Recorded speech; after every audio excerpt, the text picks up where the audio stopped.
Salve, rapaziada, ligada no canal Fausto Macieira Mundo Moto. Junte-se a nós na caminhada pelo bem do motociclismo no Brasil e no mundo. A motocicleta tem tudo para conquistar corações e mentes ao redor do planeta. Nós sabemos disso e praticamos há muito tempo. Hoje, a atração do dia foi a coletiva de imprensa que abriu as atividades oficiais do Grande Prêmio da Áustria de Moto Velocidade, né?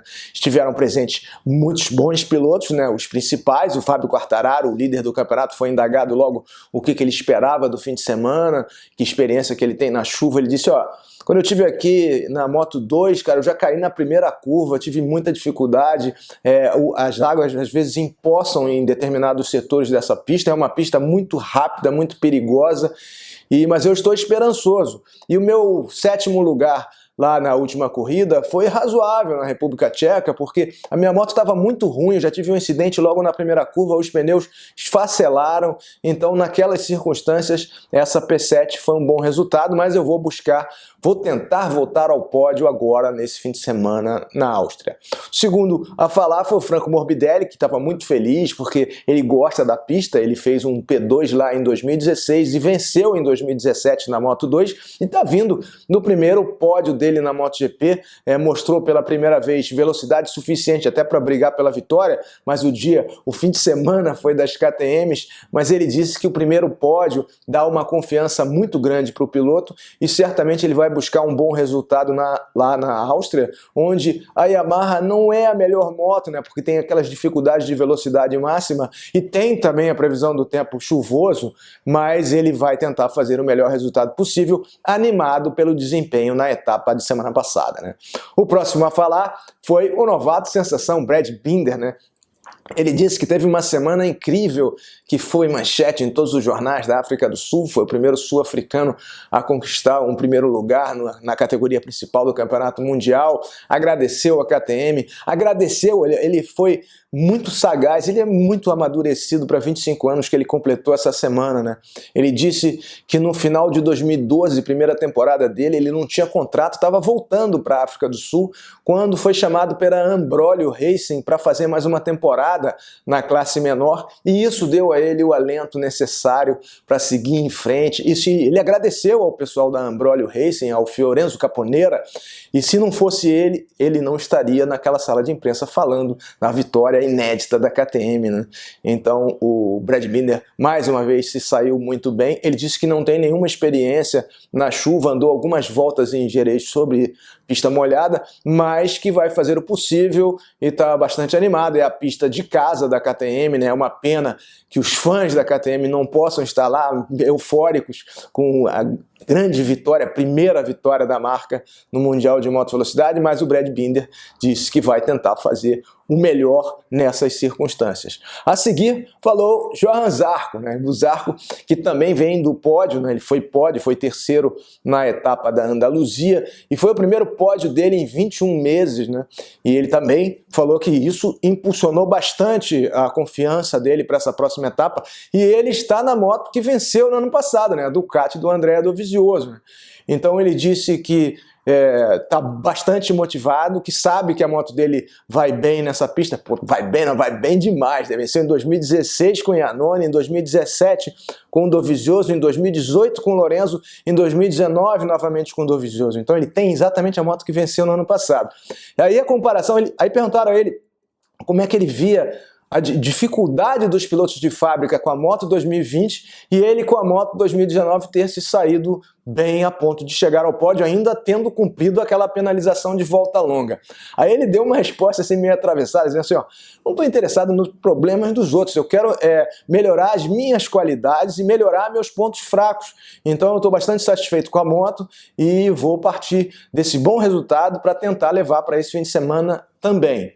A seguir, falou Valentino Rossi, dizendo que ficou feliz com a 5ª posição, mas que ele tem que melhorar o desempenho dele no sábado, porque largando lá atrás, né, foi bem difícil para ele, largou na 4ª fila, então foi bem difícil para ele chegar aonde chegou. Ele disse que a moto estava com um bom ritmo e ele veio ultrapassando junto com Alex Rins e no final chegou a pressionar o Zarco pela terceira posição, mas não deu tempo, não foi suficiente para chegar ao pódio, coisa que ele pretende fazer nessa pista. Ele disse que também, a exemplo dos outros, está preocupado com a possibilidade de chuva, mas que isso ele não pode controlar, então que eles têm que estar prontos e preparados para ser o mais fortes possível numa pista em que a Yamaha tem alguma dificuldade em velocidade máxima e é uma pista que exige muita potência de motor. O último a falar foi o Miguel Oliveira, né, também bastante animado pela P6, melhor resultado dele na carreira. O Oliveira falou que teve dificuldade, que se não tivesse caído no treino de sábado, de sexta, ele teria ido para o Q2 direto. No sábado de manhã ele teria ido para o Q2 direto, ele não conseguiu passar para o Q2, por isso largou na quinta fila, o que dificultou bastante, porque você largando lá de trás para vir avançando é bem mais complicado, os outros ninguém quer deixar passar, né?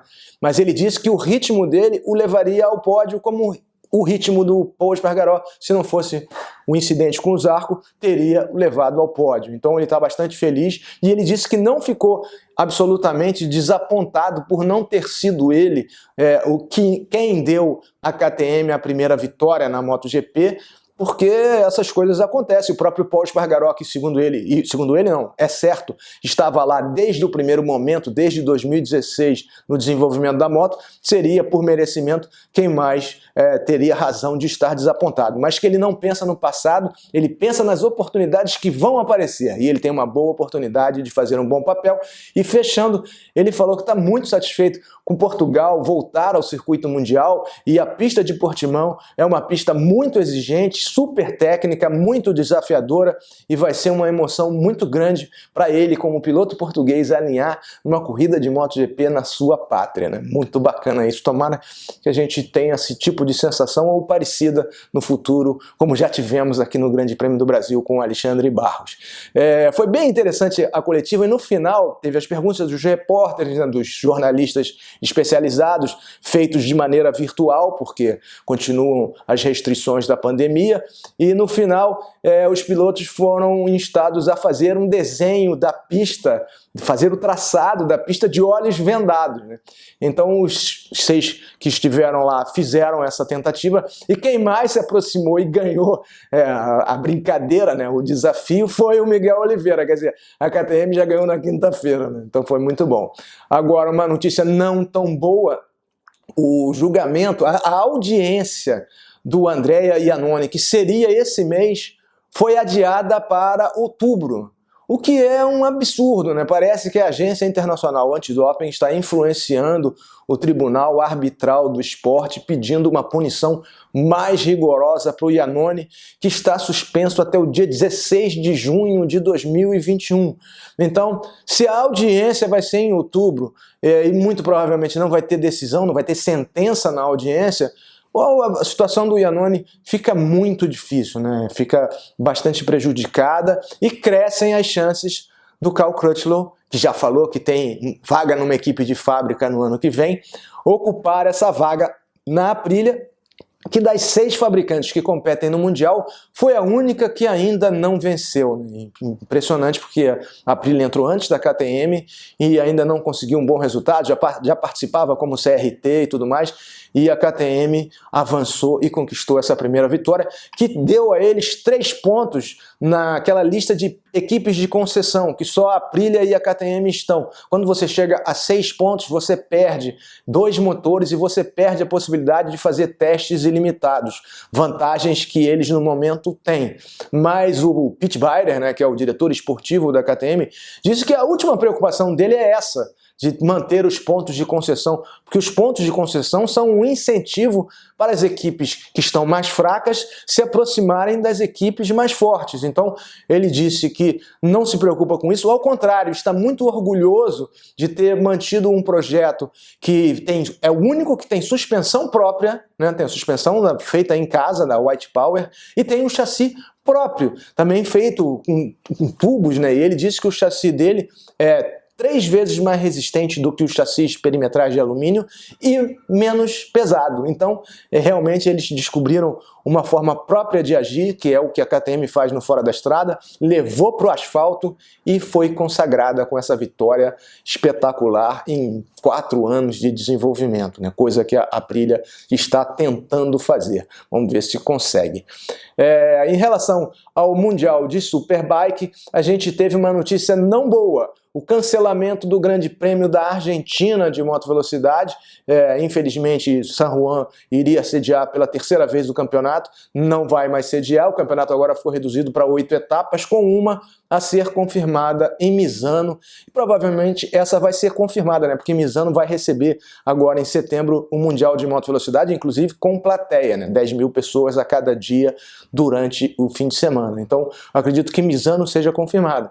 Mas a Argentina, infelizmente, ficou de fora novamente, e para nós sul-americanos é uma perda significativa, né? De moto velocidade é isso. Então a gente passa para o Brasil. Aqui a gente está no mês de agosto, que é um mês meio sinistro, bastante sinistro. Então você que está andando na estrada, na rua e tal, duplamente tome precauções, porque o perigo pode surgir quando menos se espera. A situação aparentemente harmônica, de repente chega o risco, como a gente vai ver agora nesse videozinho. Roda aí, Gabriel!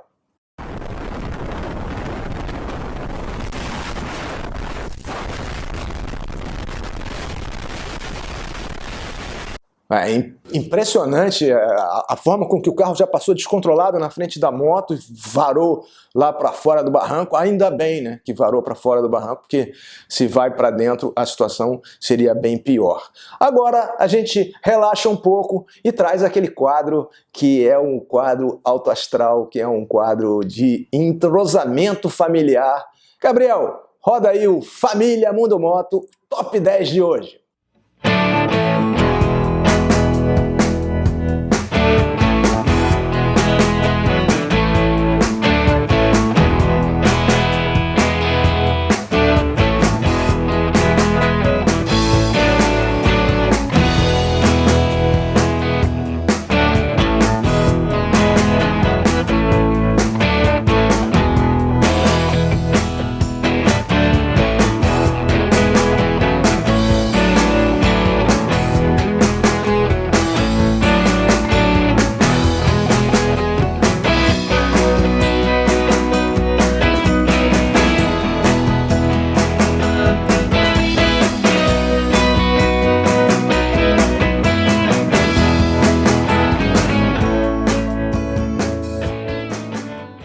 Muito bacana, não deixem de participar, tá aqui meu e-mail, podem mandar suas imagens, né? Uma imagem ou 2 imagens no máximo, para a gente poder dividir isso democraticamente. Vídeo, por favor, não mandem mais, porque não tem condição, porque fica desigual em relação aos outros participantes, mas não deixem de colocar os dados, né? Sua família, a cidade onde você mora, em que momento você estava, para a gente poder situar melhor a sua presença, ok? Voltamos a qualquer momento em edição extraordinária ou com o episódio de amanhã, resumindo os primeiros treinos do Grande Prêmio da Áustria de moto velocidade.